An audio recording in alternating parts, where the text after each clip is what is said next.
A1 छ ल A1 hello everyone हामी चाहिँ आज क्यारामेल कस्टर्ड पाई बनाउँदै छौं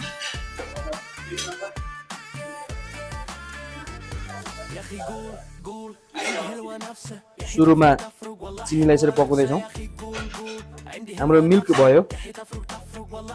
मिल्क भयो अन्डा भेनिला सिरप मिल्क यसलाई चाहिँ हामी विस्क गर्दैछौँ